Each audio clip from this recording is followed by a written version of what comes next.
Hello and welcome to this GEG UK session with Danielle McKernan from Texthelp. And today we are going to be looking at Orbitnote and looking at accessible and actionable PDFs.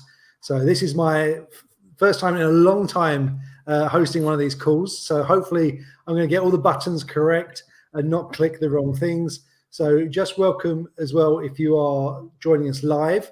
You can obviously post in the comments, and so there'll be some interaction. So hopefully we're going to have a great time together this evening.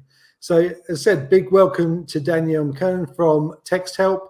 She'll be leading our session. And we've also got myself. I'm Daniel Ball, so I'm Head of Learning Technologies at Lee Academies Trust. And we've got Ben Moore from Lift Schools. He's Technology Support Officer.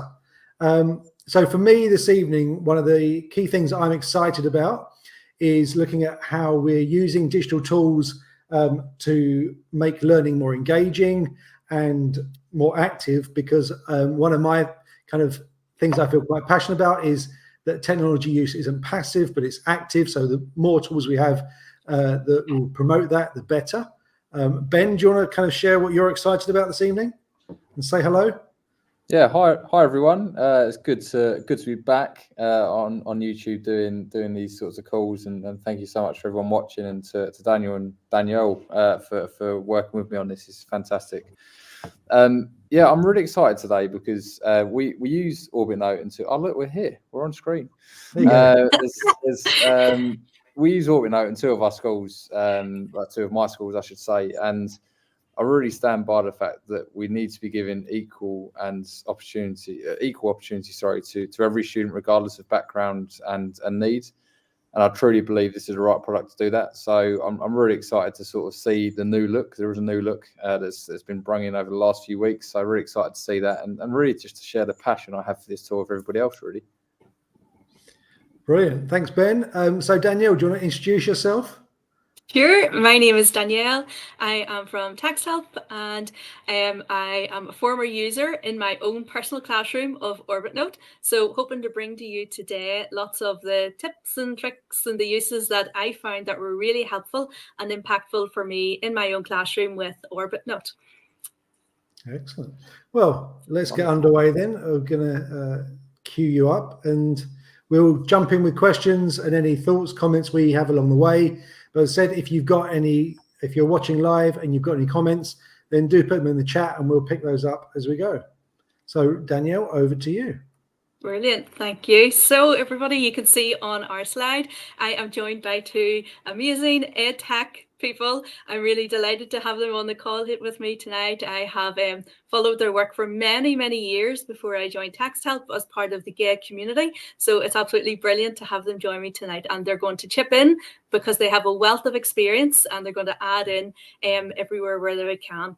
So another thing that I noticed being from the GEG community is that there's an energizer coming up very soon. So hopefully if you're about or you have you're intending to go, we would love to meet you at it and find out all about the Google goodness that you're doing in your school and in your community. Are you going to go, Ben and Dan? I will be there. Yeah, looking forward to it. Yeah, I'm looking forward to going, yeah. Brilliant. So if you're about, sign up for that. There's the link, and you'll see all of the GEG folks all there. So Orbitnote is what we're going to focus on tonight. And for Orbitnote, what you can see here is that Orbitnote works as a Chrome extension. And this is what you'd see if you have Orbitnote on your computer. So you can bring it down in from the Chrome Web Store, and you'd be able to use it then with your PDFs. So if you've used Read and Write, you will see some familiar icons on here in Orbitnote. So what Orbitnote will do is take all of that power from Read and Write, the reading out loud, the controls with regards to screen masking. It'll have all of our dictionary supports, all of them in there. But in addition, it is super powered with extra features that will enable you to annotate your documents, and in addition have that brilliant digital workflow with your Google Classroom. So we're going to have a look at that tonight. So it makes PDFs actionable and accessible. So what do they mean? So it makes them accessible in terms of having all of those supports in place for your learners who have additional needs. So for example, learners who need screen masking in place, it will be able to have that put on with one click of a button. It will enable translation tools. It will enable tools, for example, for them to get study support. It will enable you to put in extra supports in terms of little comments in the margins for your students in order to add additional supports as they go right there at the point of need whenever they are learning. So it also makes your documents really actionable because you've got these add-on features that can bring PDFs to life and make them really interactive learning documents in your classroom. So I love this book from Dan. QR code, scan it, get it. Time to hide. Within this, Nice little plug there. I so love don't that. hide Dan. So this is Dan's book, and Dan in his trust has done some amazing work with Read and Write.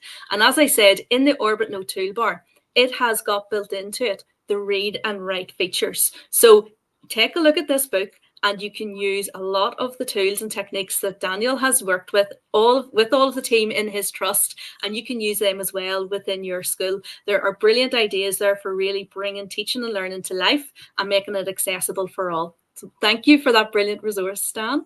You're welcome.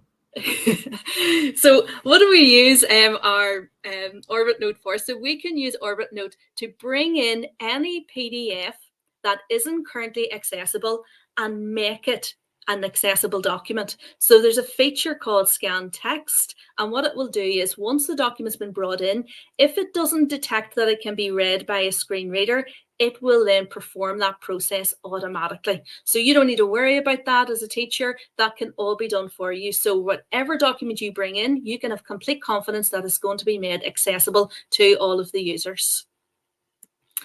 It will enable you then to complete work on the PDFs. So we want to see what our students are thinking. We want them to demonstrate their learning, and it will enable students to demonstrate their learning in multiple ways. So if you've got an interest in UDL or you've heard of it and you're thinking of implementing it in your classroom, this is the tool for you. It will enable students to engage with PDFs with multiple means of expression, action. It will enable you to work with whatever way works best for the student, and it offers your students choice.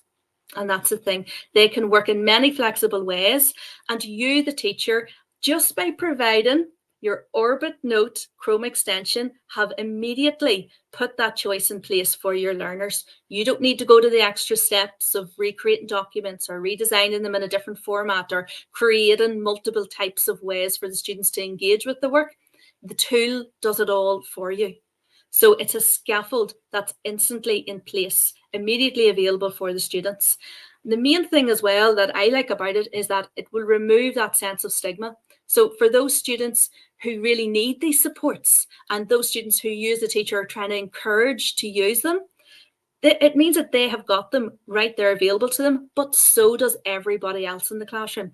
Everybody can use these, and we know that what's necessary for some is actually useful for all students. So everybody can engage in their learning with these tools, and stigma is removed for those learners who don't want to have those very specialist supports targeted at them and be seen to have those targeted supports. They want to be the same as all of their peers in their classroom.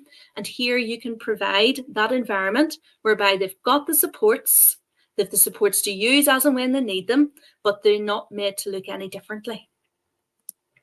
It also will help make the exam room accessible. So when you have those supports in place for your learners and they're using them in their day-to-day normal working, then you want them to have those same supports when they go into a high stress situation of an external exam.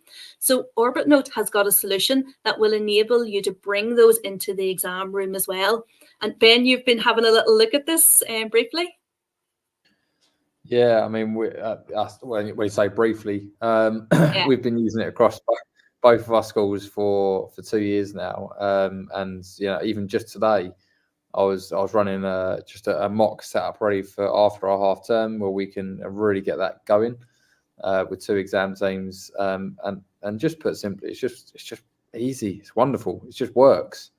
And I think that for exams teams as well as your IT teams is just a real blessing, in the sense that first of all, it does just work, and that is on Chromebooks, which we predominantly use, but also Windows devices as well. But just the fact you've got that normal way of working available to the kids that need it the most, even in their exam, JCQ approved, mind blown. Just incredible. There's no other word for it, really. No, Yeah, I'm so pleased to hear it's working out. Yeah. Sorry, Daniel. It's really good as well. I think it's that continuity is really important, isn't it? Because if you have the read and write tools embedded within your schools as well, they're moving to a tool that obviously is working in PDFs that they can have familiarity with in Orbitnote. But even if you're moving from read and write into Orbitnote in exams, I think it just builds that continuity, familiarization with those tools, so that step, and it makes those exams less daunting. And I think that's, if we can do that, that's a great win. And I think just to add to your point about continuity as well, you know, it all runs in the background, which I'm sure Danielle's going to tell us all about, but runs on Google Classroom in the background, so that familiarity for the people setting the exam, as well as how to access the exam thereafter in terms of work and content. Yeah, instead of going into the wonderful world of Windows shared drives somewhere, it's easy for people, and I just love the way that's designed in such a sleek way. For us as an organisation, I think that's just great. Ben, I'm so pleased to hear you say that, and you said the word easy a lot there. Do you realise it? I didn't, and I'm not on commission, by the way. I just want to point it out to everybody. I do just genuinely think it's good.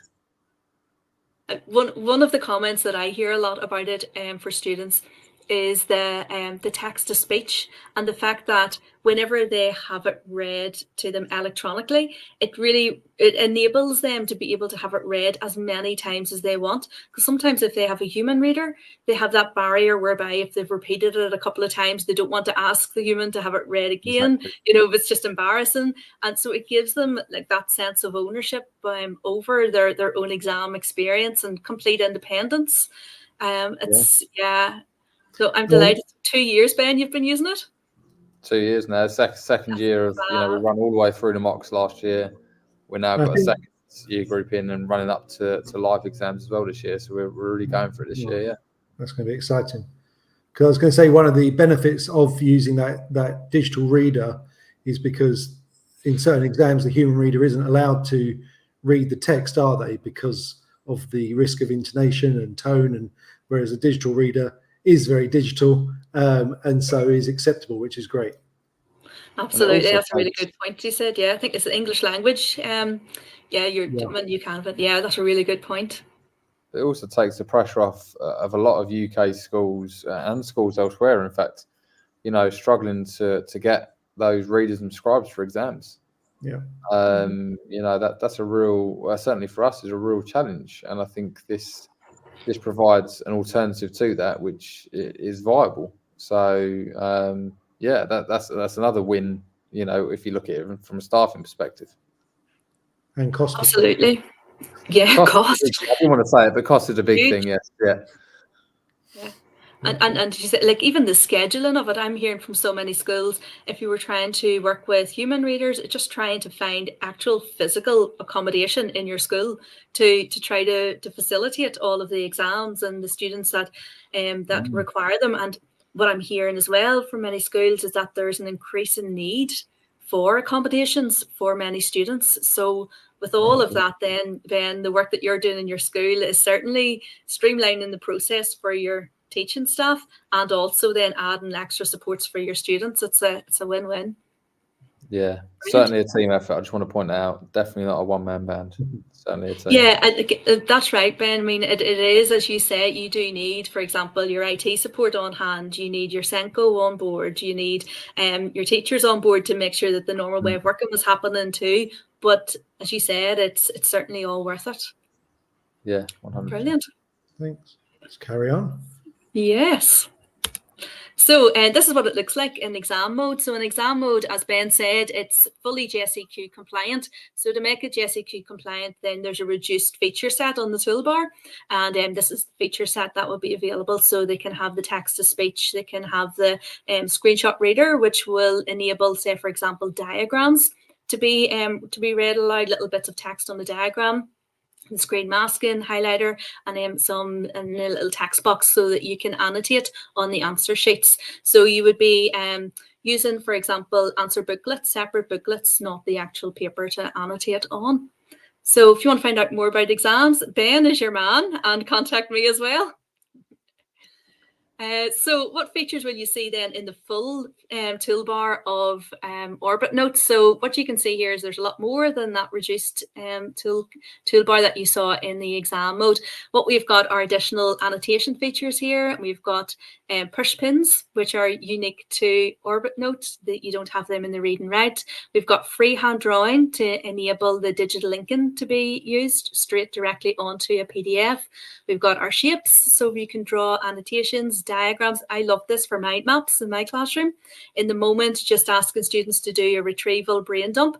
So I had a space left out of my document that I pre-prepared, and then they were able to go on and create their documents and have it still there in the place in the PDF, and then having that PDF auto-save into their drive so that it's always available to them. There was no risk of losing notes or anything. And then when we were doing our retrieval practice, we were able to go back, have it sitting there ready for us for self-quizzing and for peer quizzing as well. So we always had access to the core material that we needed. Text and voice comments directly onto the PDF, again, containing everything in the one place. If you imagine teacher wanting to leave voice feedback, they're able to do that directly onto the document. Students can leave peer feedback. Think about as well our EAL learners. Our EAL learners are thinking, and their cognition is all happening in their home language. So they're able to, using voice notes, go down the side and leave annotations in their home language, but use that for translanguaging against the target language that they're picking up in the academic learning materials. So many use cases for voice notes, as well, even for adding little retrieval practice questions down the side. Teacher can also put in voice notes for active reading strategies to ask questions as they go. What do you notice? What did you think about? What did this remind you of? So lots of prompts can be built in using these little techniques along the side of your PDF. So bringing those PDFs to life, making them interactive, making them more engaging learning materials. The highlighter tool as well for active reading, for pulling out key vocabulary. I'll show you more of that in a wee minute. And then this feature, I love, split and merge. Whenever you have I'm sure this has happened to you, you have found the perfect PDF somewhere, you've got a resource. I used to use this for my past paper questions all the time, but you don't need all of it. You just need some of it. Well, split and merge will enable you to extract the pages that you need directly out of that document. It is so useful. And then you can use it, send on, and use an extra documents. I use the PDF past paper questions then to build up resources to be able to have topic questions all together. So then I was able to then leave those for my students then to work through as well. What about you, Ben or Daniel? Have you ever used the split and merge? Yeah, I was hoping you were going to ask me that. Jump in anytime. Yes, sure. I was using it again when I was teaching in secondary as well, computer science. That was my original subject. So, yeah, taking past papers and really drilling down to get, like, as you mentioned, if everyone tend to struggle on question one, let's pull out, the last 3 or 4 papers of question one, and let's put that together and let's do that as a group exercise in the class. I think that's an invaluable resource which I've shared with the English department, who are using a lot of that themselves now. So yeah, that's a use case I've used. What about you, Dan? Have you used this? I've actually not yet been able to use it, so it's good to hear about it. And as you say, you're in for a treat. And because the reality is, like, again, just listening to what you're saying there, is the ability to manipulate PDFs. Obviously, if you're lucky enough to have Adobe Acrobat and a bit of skill, you can do a lot. But again, it makes that option a lot easier, a lot more accessible to everyone without needing kind of more advanced tools in a sense. It's just making that accessible to everyone. So that's great. Yeah, I'm always a big believer in trying to get as much out of the one tool. You know, see, whenever I was doing professional development with my staff, I always love to just have a few tools and really maximize the benefit out of it. Yeah. So having that all in the one tool that they're already using for me was just so powerful. Another use case of the split and merge that I used was, do you know those documents that come through from the Department of Education sometimes, and you just want to maybe pull out the flow chart or the special page? It was really useful for that as well for me, and then distributing that out around staff. What else have I used it for? I was doing some training with a school over in Birmingham recently, and the teacher got super excited because with split and merge, because he had created this whole booklet of knowledge organizers.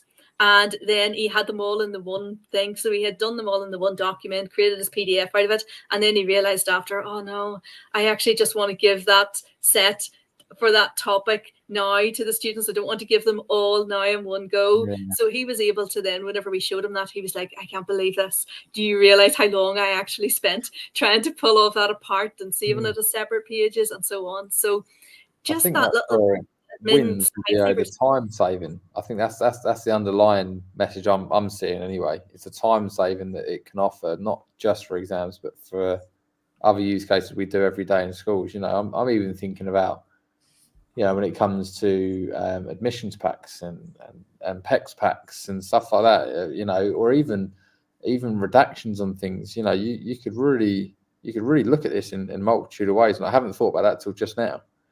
But that might be an interesting use case for it as well. Yeah, and that's the thing, Ben, isn't it? Like, the more you use a tool, then the more features you see that could be of use, you know, throughout. It was just something you said that prompted it, so I'm going to write them. Excuse me, but I'm going to write them in a book ready for tomorrow.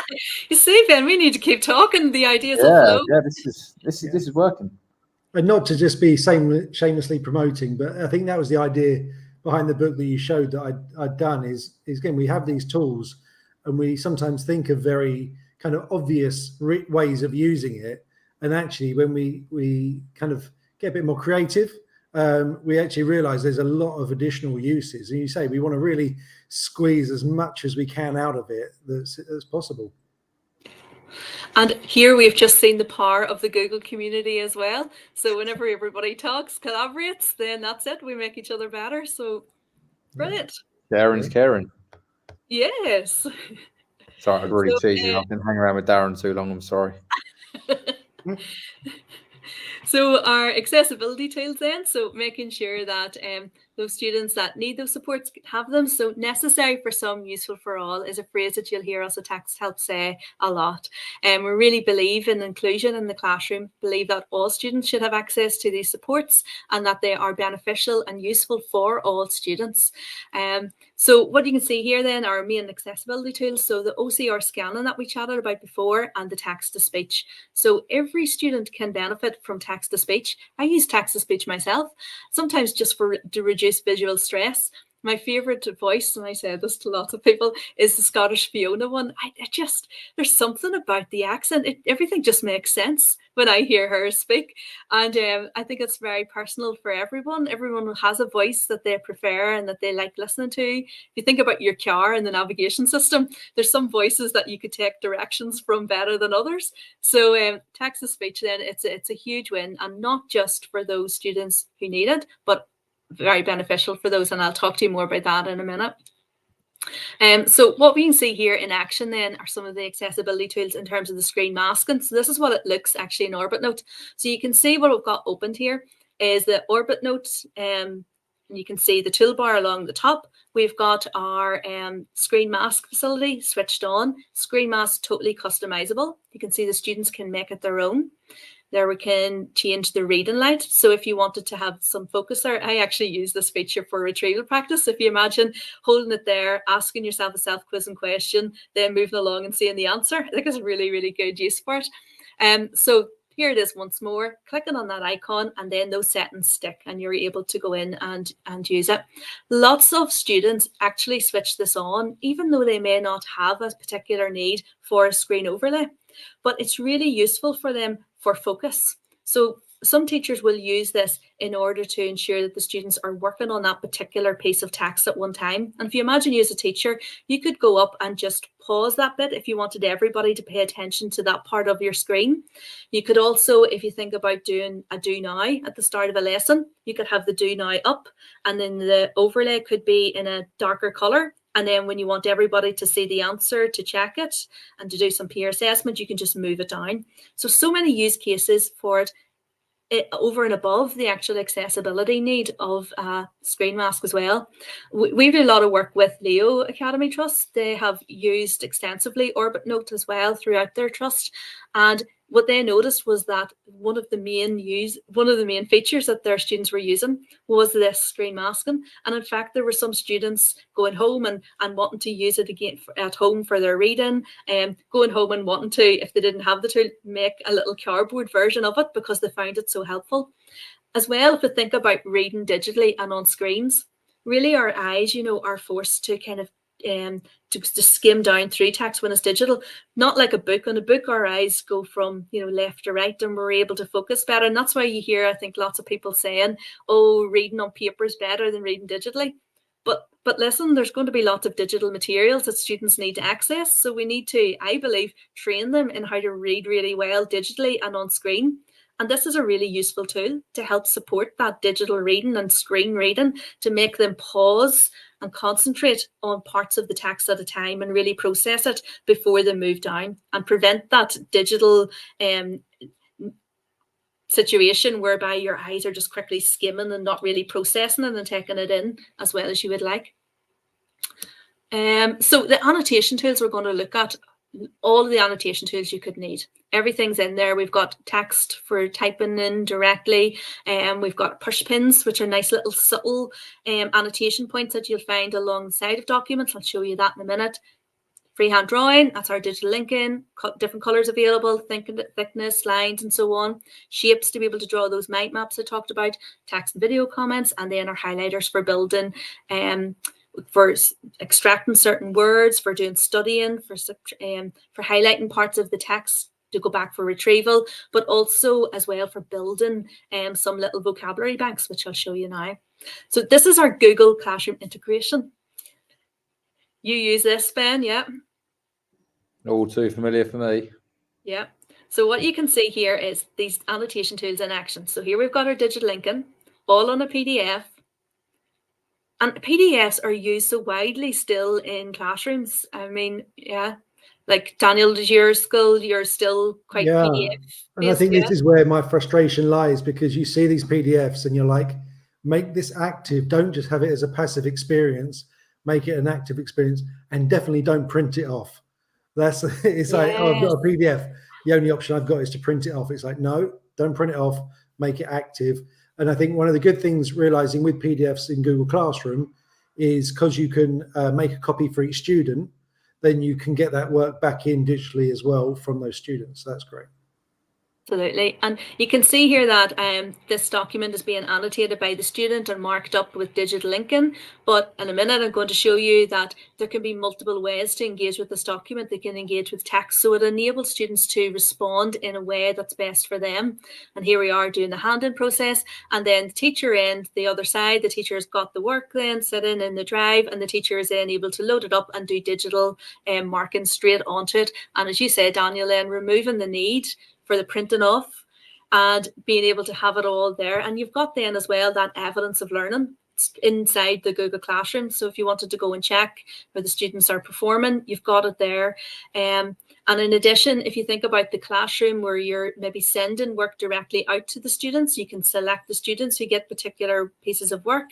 You could also then, because it's in Google Classroom, you can add in extra resources like models and scaffolds. If you want to then put in that scaffolding in place for learners, you can have some worked examples there for them. And because everything's all together and all in the one assignment, it makes it really available to everyone, and it makes those extra scaffolds and supports accessible to them because they can have them at the point of need. Some students will need those extra supports and scaffolds, others won't. But those that need them can go on and get them and be able to then use them within their work. So it could be sentence starters, whatever they need to be able to succeed. And the teacher then can direct the student to it and remind them that it's there. But it's done in such a subtle way because it's just sitting digitally there, and they can even have it opened and not everybody even realizing that they have accessed that scaffold to be able to do the work. And I think that's what we really want to achieve in our classrooms. We want to achieve all students having access to that really rich, ambitious curriculum, but us putting in these scaffolds really subtly in place for them to be able to access that same curriculum that their peers are accessing in the classroom. I was at the Test Then show there at the weekend, yeah, and I went to the session from Ofsted. And that's what she said. She said the lady from Ofsted was there, and she said three things. She said when they go into classrooms, what they want to see is, and it was 3 I's, so that's how it's easier for me to remember. They want to see intent, your implementation, and your impact. So intent, with again, this was all about building inclusive classrooms, what they want to see for supporting students with SEN and mainstream schools. So intent, a curriculum that's ambitious for all. Implementation, how are you then putting that curriculum in place, and then what's the impact, how you achieve an impact. And this tool to me can do all of that. So you can build in by intent you can make this vocabulary accessible to all students in your classroom. So if we think about it, we've got students in our classroom who are working at different levels, who are coming from different starting points. We may have EAL students in our classroom, and what we can do here then is build in the supports with the tools in place in the Orbitnote toolbar to support all those learners in the moment, scaffold their learning, so we can help them develop their vocabulary. Because if you think about some young learners, when they were in perhaps primary school, they were developing the vocabulary as they go along and learning, for example, phonics. But whenever we bring those students into post-primary school, there's not as much emphasis on those, and there may be gaps in their learning that they haven't quite overcome. And indeed, some of those learners then are encountering academic vocabulary that they need to really start to build to be able to take further in their studies. As well, our EAL learners who have got very rich, usually verbal skills and conversational skills, but then they need that extra support with the academic language. So the tools will enable them to do this. In terms of EAL students in your schools, have you how do you support them, or are you finding, like Daniel, do you find read and write a support for your EAL students? Yeah, it's been something we've been promoting in terms of, obviously both the independent use and kind of teacher-led use. I think trying to get teachers to model that as well, both for EAL and in MFL as well. So I think, and that's the whole point, we're putting the power in the hand of the student. And so I think once they've got that, and I think even because you've obviously got the translation features, but even just for an EAL student, hearing a word read back to them, they're hearing the pronunciation of it, and even if it is in Scottish Fiona. So I think that's really important that they're hearing the pronunciation as it should be said, rather than just reading it or hearing the translation. So there's kind of, you can access it in different levels. Yeah, I agree. I think, giving students a bit of ownership over their own learning experience, I think is really important. I think we've moved on from a space where teachers stand at the front and you listen to the teachers. I think it needs to be an engaging lesson or an engaging opportunity for the kids to really be, as Daniel mentioned, really active in that learning experience rather than just sitting and being spoken at. And I think read and write, giving the opportunity to those kids that need it the most, with a bit of their own, say, self-leadership. Really, I guess that's an important life skill, if nothing else.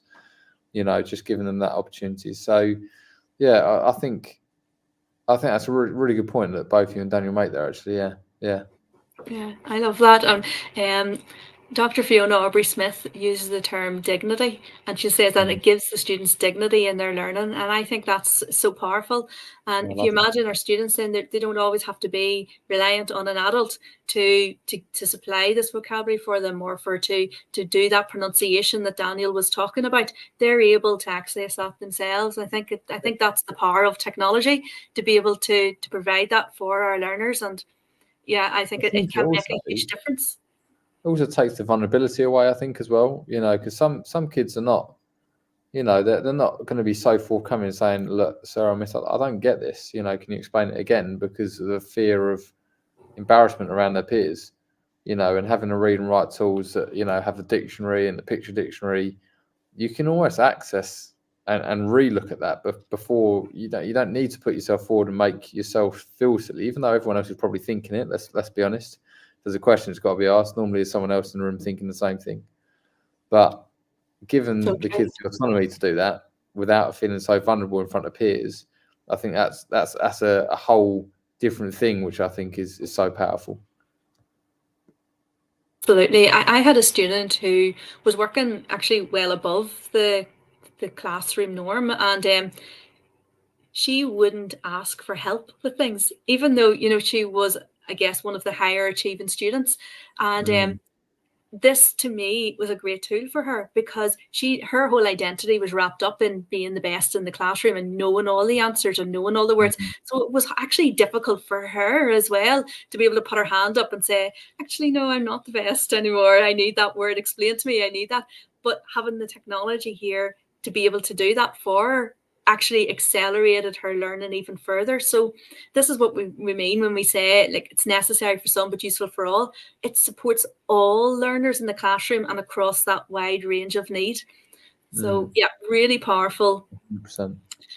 Yeah, so here's an example of it in action. So what we're going to do here then is have a look at building vocabulary. So vocabulary acquisition. So right where they need it, there are tools with dictionary supports. So context sensitive, and that's Daniel's point there. The word is read aloud. Like if you imagine a student, an EAL student, who encounters that academic word equator, like they may not know that word, but perhaps they've heard the teacher say it. But now, as Daniel said, they're able to link the spelling of it with the sound of it, and they're able to then build up that knowledge bank. And the dictionary is fully read aloud, and then we've got to the side then the pictures as well for that dual coding, and to really support that memory and strengthening those schema as they're encountering these new words in this academic context. So again, this is fully scaffolded learning. So if we think about Rosenshine's principles of instruction, if we're putting scaffolds in place, here it is done for you as a teacher automatically. Now, we will look in a second at how you can preload the students with vocabulary before they encounter it. But say you hadn't thought of a word, or you didn't anticipate that there was a word that they wouldn't really know. Here it is, built in where they need it. So if we go back to the point of what the Ofsted inspector said at that session, this is the implementation of it in action.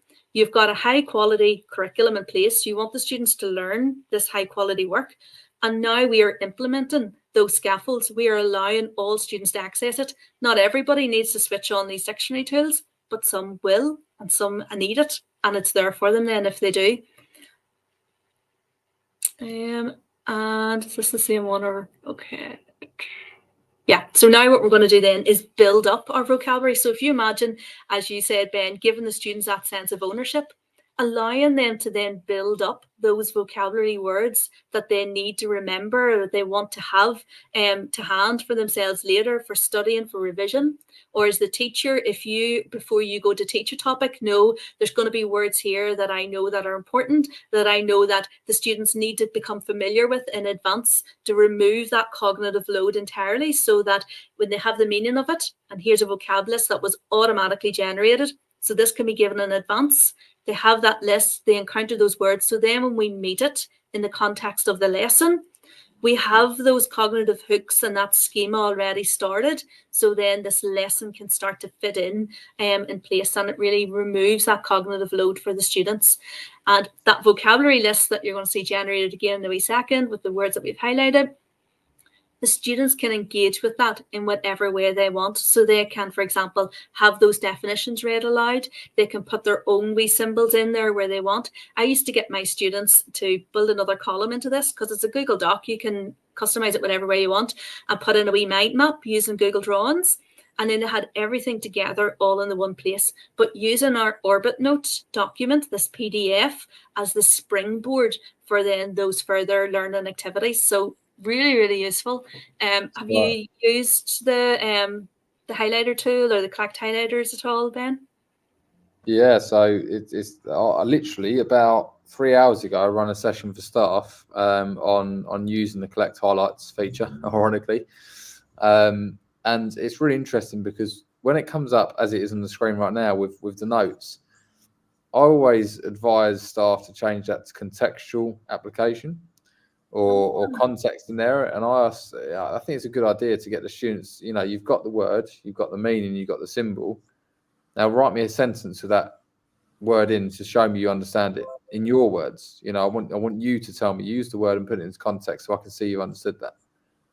And we literally a few hours ago, just showing that to staff at my secondary school was more of a reminder really that feature's available, that the teacher could self-lead that. They could highlight a set of words and give it to the students in Google Classroom. So that would be your I love that. Your exit I love that. maybe. Yeah. Exit tickets is a brilliant use for it, Ben. Yeah. Yeah. And you've got a great place to start the next lesson on from that point, in my opinion, anyway. Yeah, absolutely. And I love that idea of getting the students then to use the word with their own definition, because then that's getting them to be active, to actively use the word, find the right context for it, because it also builds, I guess, the fluency and comprehension, because we know words, for example, get different meanings in different contexts, and then there, as you said, using it in the right context really supports that memory of knowing the correct use of it. Yeah, it's words like glasses when they come up, glasses in eyeglasses or glasses in drink glass, it's those sorts of words that contextual application comes in particularly handy for those students, as say that perhaps would get confused between those two. So yeah, really powerful. Brilliant. Yeah. I was speaking to a teacher who works with a lot of EAL students, and she said the same. She said, there are certain words that we would take for granted. So she said, like, there was ones like target. And I find it fascinating, because she said that, she would have built into her learning materials, here's your target. And some of the EAL students were thinking of target in terms of, like a bow and arrow target. And then, so there's things that we might take for granted that actually, would be important to point out contextually. That's a really good point, Ben. That's great. I mean, Daniel, have you used it at all? Out of curiosity, in your trust? Yeah, saying we've used it more in read and write than we have in Orbitnote so far. Yeah. But it was funny. I was in a classroom the other day, and they were reading a proper book in terms of paper. But I was saying, even that context, it's like, well, if you're coming across words that you're stuck on, stick them into a Google Doc. Just literally type it into a Google Doc, and then you can use the highlight feature to give you that vocabulary list that you're looking at there. So, so whether it's in a digital resource or even in a paper resource, you can still utilize that tool in different ways. Yeah, that's a great. Is that in your wee book, Daniel? Not Have you yet. got that example? You'll have to update your book now. Put that one in. That's another one. The idea is keep coming. Ben's one. I'm going to steal Ben's one as well. We need volume 2. You heard it here first, guys. I'm just saying. You heard it here first. I also use the highlighter tool as well for, again, those big documents that come from the Department of Education, and get the bits out that you need, put them into the document, streamlined it down. Yeah, it makes a big difference to pull out the key points. Yeah, and I think a lot of people use it for research, don't they, that way? And it just means that you're not, again, limited that your research has to be in a Google Doc or something like that. It can be in a PDF as well, which, to be honest, most research will probably come in a PDF, not in a Google Doc. So you're actually then able to extract that research from that source document, which is great.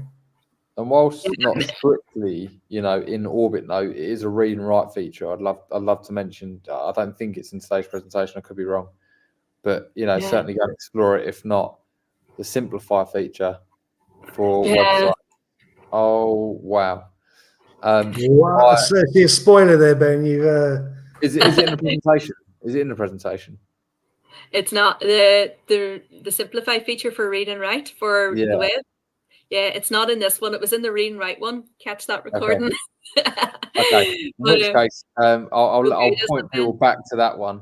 But oh wow is what I'll say. Go and check that out for sure.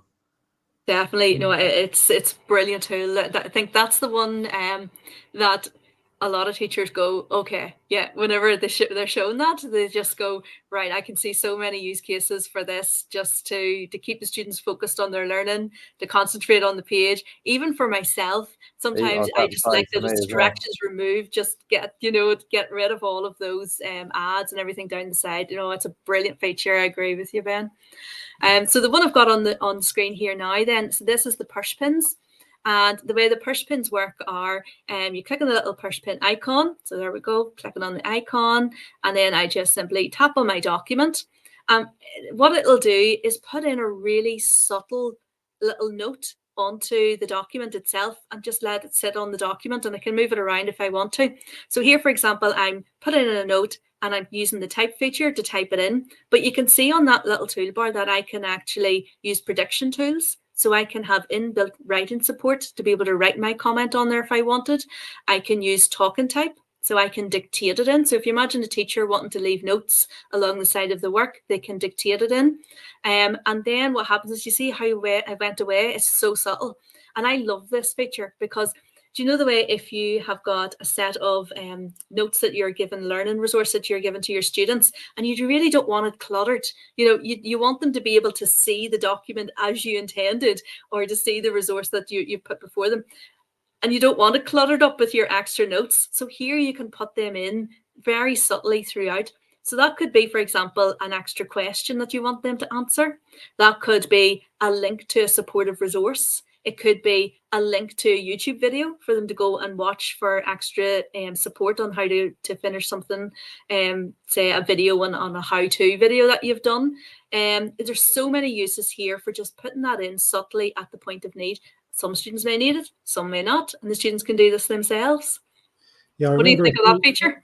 Well, a few years ago, one of the big kind of buzzwords was hyperdocs. I don't know if you remember that a few years ago. And it's that, again, it enables that same kind of content to be added into a PDF. So it's not just a static, but a lot more active in terms of how you're using that. So that, I think that would be really interesting to develop. Really useful. And what I love about it is the fact that you can engage with it in multiple ways. So a student, for example, who needs support with writing has the support there in the little prediction tool, and they can use this document in the same way that their peers are, but they've got those scaffolds available to them right there where they need them, in a really subtle way, remove stigma. And then it means if they're sending the work through to their teacher, they've been able to complete it and engage with it in the same way that other learners have, and demonstrate then they're thinking clearly to the teacher. So I love that. And here we are reading it back to us. We know how important that is. Whenever they have written a piece or you've written a comment, then having it reread back. Because sometimes whenever, well, I find in my classroom, whenever students write something, oftentimes, like hearing it back to themselves, they can pick up on errors that they maybe didn't pick up on when they were reading it back through their eyes. So listening to what they've read and that supporting the redrafting process is really helpful. So a wee activity. So here's just to demonstrate the power of writing and how supports are important in writing. So I was at Research Ed Belfast. I absolutely loved it, had a brilliant time. And Martin Ferguson, who's wrote the book See One, Do One, have to put in the link for you for it. Absolutely brilliant. Martin Ferguson's book is superb. It's all about writing. It's all about removing barriers to writing. It's about putting scaffolds in place. Fantastic book, but he made us do this challenge, and it really hit home for me when I did this, the experience of a learner in the classroom, because what he asked us to do was to look at this piece, and he gave us a time of, I think it was like 3 minutes, to use all of these words and create a creative writing story out of this. Now, I have to admit, I actually struggled, but if you look at those now and see if you had the same experience that I had. So I started to try to write my story. And as I was writing my story, there were some words that were naturally jumping out at me, and other words I was looking at and I was thinking, I wouldn't know how to actually build that into a story. Well, how would I use it? How am I going to weave that together? And I sat for a while and I puzzled, and I was sitting beside an English teacher who, of course, was writing flat out, and she was going for it, and she had nearly every word down, and I was sitting still puzzling. and thinking I thought there's about 4 words there that I would instantly want to use, and others there I wouldn't. And it just really brought home for me the experience of a learner in the classroom, looking around them and seeing other people with ease, all of these words and sentences coming to them so naturally and being able to write. And I was sitting there and I knew he was going to ask in a minute for somebody to read their sentence. And I was thinking, don't ask me. Please don't ask me. I have 1 sentence done. Ask her beside me who has half a page wrote in the same time.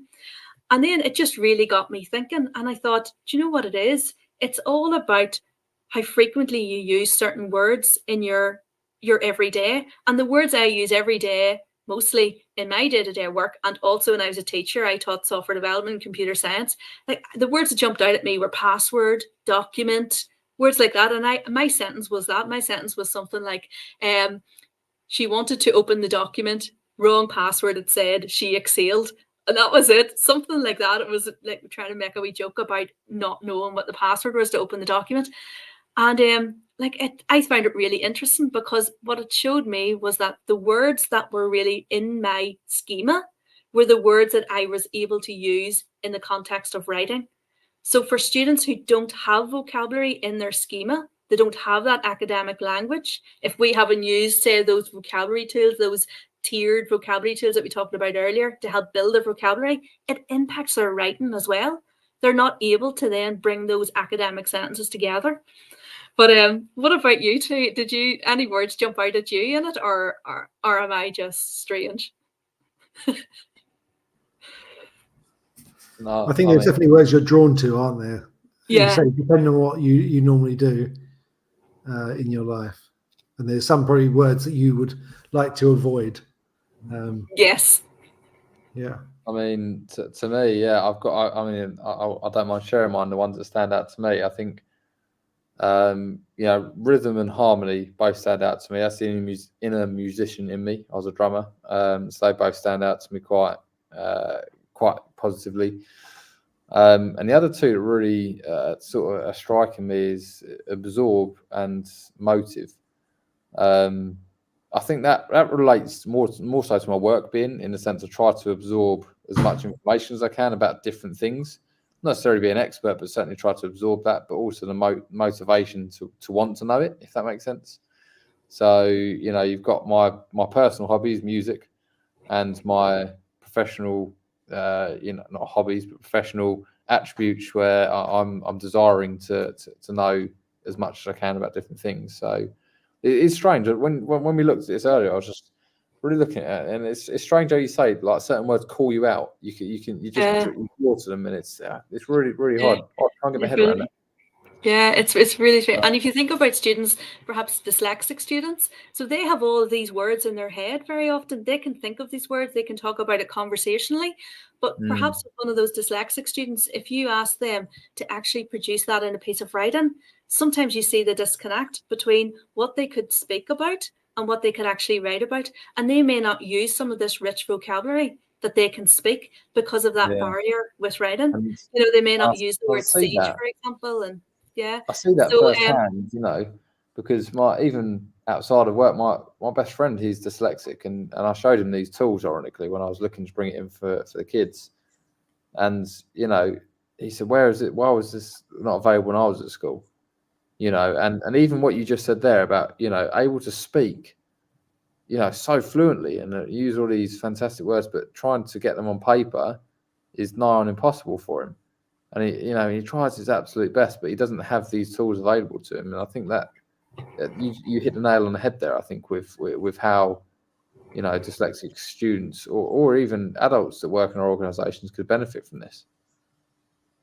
And sometimes, like Ben and Danielle, I think that sometimes it can be the adults in the room, the teachers, who can sometimes feel that they shouldn't put the tools in front of the students. And I mean, it's a barrier that can be removed. The technology's there, and I think we should try to develop those habits of enabling the technology for those young people so that they can succeed.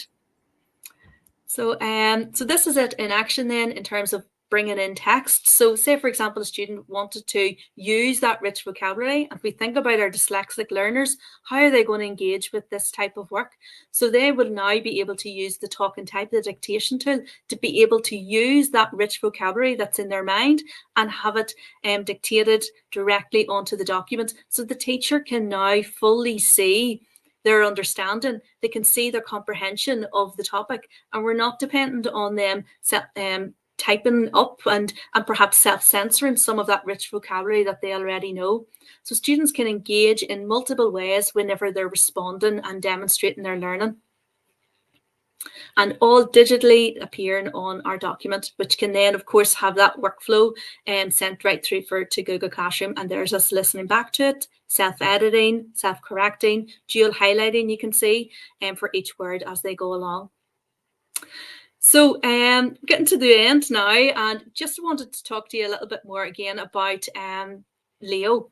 And this really stood out for me whenever there was a report done recently, Changing Learning, Changing Lives, an independent report, and Orbitnote and Read and Write tools were part of this report and looked at in depth by Dr. Fiona Aubrey-Smith as part of her findings.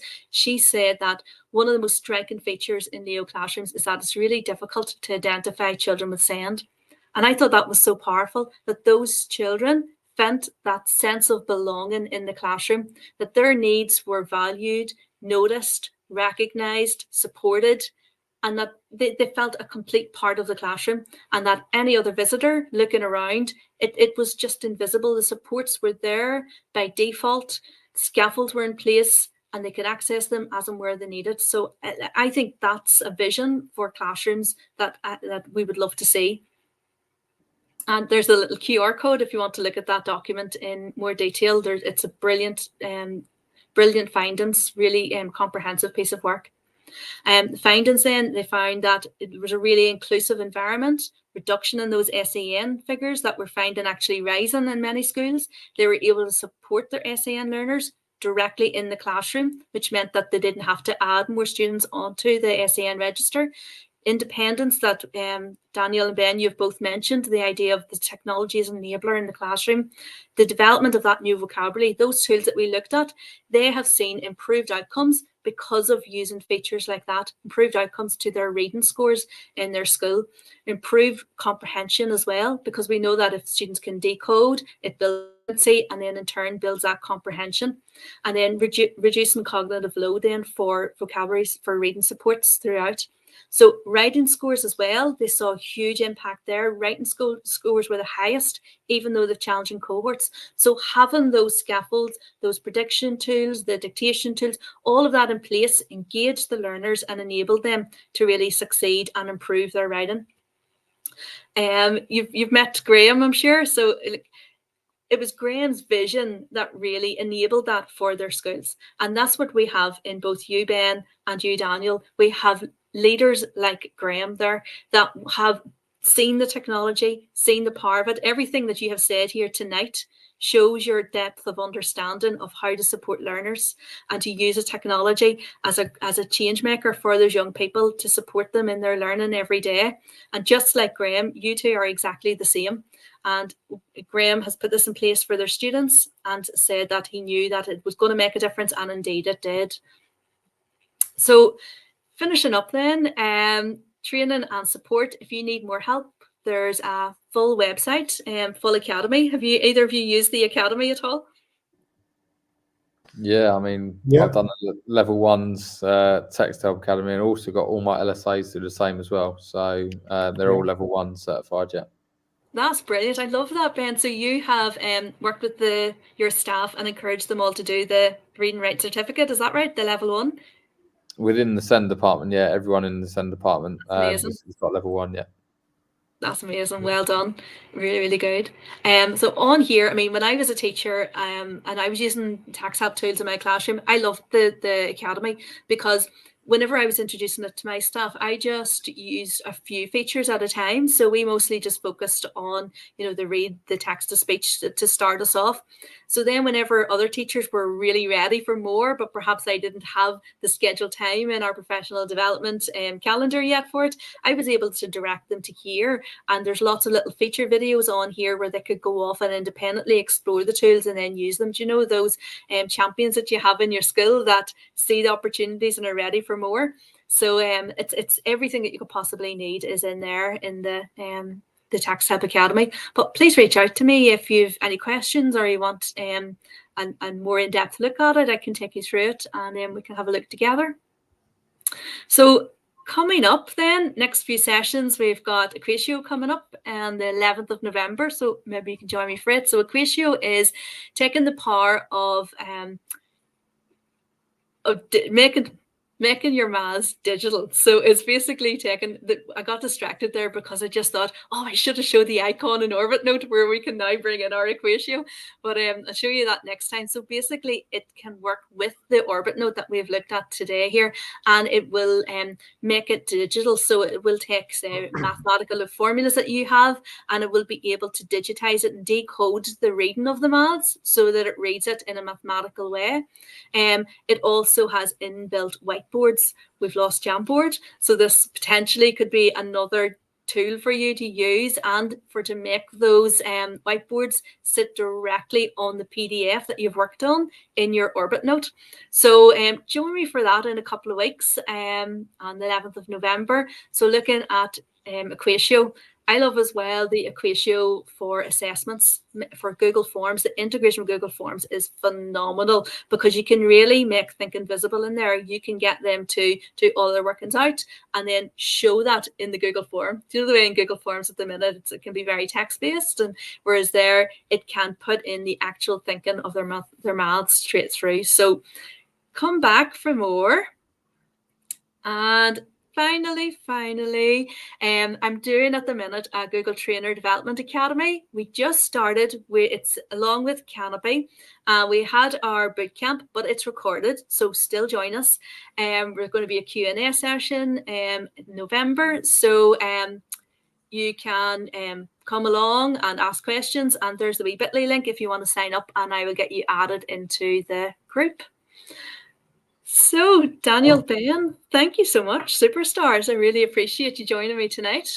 Yeah, lots of opportunities there and just really big thank you to Danielle and to Ben. There's a lot we've gone through, a lot to take in and a lot to apply. Obviously, our time's kind of just over now, so there's no other questions, I think, to answer in the chat. So just thank you to everyone. One question I'd just like to bring up, just whilst we've got Danielle as the expert in the room, I think it's really important to ask. Dave popped a really good question in the chat saying, I was asked today for a list of AI tools for reduced workload when working with SEN learners this afternoon. Is there any suggestions you have for this? And I think that's AI a really tools. Open tool, because I think open question in the sense that AI tools in their nature will provide this. I think from my point of view, I think, trying to look at it from a complete, I'm trying to look at it from the bottom up, I guess, in the sense of, you've got, instead of looking for new tools, could we utilize things like ChatGPT or Gemini or tools like that to ask for work to be not simplified, but adapted in a way for a student with X need? I think that's certainly a good place to start, if nothing else. But I wonder if you two have got any ideas to shed. Yeah, I think adaptation, differentiation is the low-hanging fruit when it comes to AI. But even like we talk about just the snipping the PDFs and things like that, just adapting resources for different users. So again, in the sense, obviously we got AI tools, but there's a lot of other things. But I think kind of that differentiating resources as much as we can. And again, there is a danger that we slap the AI on everything, every product that's coming out. But I'm sure there's AI integrated into what we're doing in terms of the vocabulary we're looking at and just empowering the learners with that opportunity to look at those words, kind of predictive text, all of that kind of thing as well. Yeah, and I think even the check it function within read and write, correct me if I'm wrong, I think that would be a wonderful feature to allow students, again, that autonomy over their own work without feeling that vulnerability of stepping out and saying, look, can you check this for me? I'm not sure if it's right. I think that in itself, in terms of reducing the workload, you've got that and the vocab lists, which are in read and write / Orbitnote, I think would really personally benefit that quite strongly, I think. Yeah, and some the tools, like sometimes the tools that can be quite subtle, like the Simplify tool that we talked about there, Ben, in read and write, being able to reduce it down to suit the actual level of the student. I think, it's those supports that can personalize the learning that can really make a huge difference. I was looking there in my drive as we were chatting I've got a document that brings together my favorite kind of accessibility tools where AI is making a difference. And there are a lot, and that's the thing. I guess there's a lot of tools out there, but probably the tools that I like best would be the tools that can act like nearly chatbots, whereby the student can then get their the level that they need and they require directly from the chatbot by asking for further follow-up questions. So, and I also think that there's really good tools as well for, like Diffid in particular, I think is really powerful for students to be able to get their leveled work and be able to build those resources, directly out and adapt it in the moment for them. But I think the tools that the students can engage with in themselves to be able to personalize it are where the power is. But there we have a challenge, because with the age restrictions on it, that's not always possible. But I think that's kind of where we're headed with it. What I'll do is in this meeting, when it goes live and goes on the screen, I'll drop in a wee link to a wee document that I've got with AI accessibility tools, list of my firm favorites, and you'll have that available for you afterwards as well. I think we're going to see a lot change in the next few months when you're kind of aware that some of those age limitations are going to be reduced to 13 plus, obviously, and then just seeing further integration of AI elements into different existing tools, whether that's kind of the Google tools we talked about with Classroom, things like that, whether that's within Orbitnote, text in read and write. I'm sure there's more behind the scenes happening that Daniel can't tell us about just yet, but I'm sure it's coming. But I think for most companies, it really is a case of making sure that they're adding AI responsibly into the tools. And that's a big concern for us in Texthelp. We are, being very cautious about it and making sure that it's using users' data correctly, making sure that the accuracy is there, particularly tools like Orbitnote. So we have got some features coming. I've seen some previews of them, really excited. But really being very careful and considerate to make sure that anything that's put before a student is accurate and correct, because I know that as teachers we spend so long looking at content to make sure it's correct, so that they aren't given they aren't developing in their schema the wrong information, because we spend so long checking for understanding in classrooms. And that's one of the core things that at Texthelp here we're doing. It's making sure that any AI we build in is responsible, it's ethical, and that it's accurate. Yeah. Wonderful. Well, brilliant. Well, thanks so much, everyone. Thank you. All those who have joined us on the call as well. Thank you, Danielle. Thank you, Ben. And thank you, Daniel. Links, and there'll be further opportunities to come and listen to Danielle again in the coming weeks. So look forward to that. Much. All right. Thanks. We'll see you later, everyone. Bye.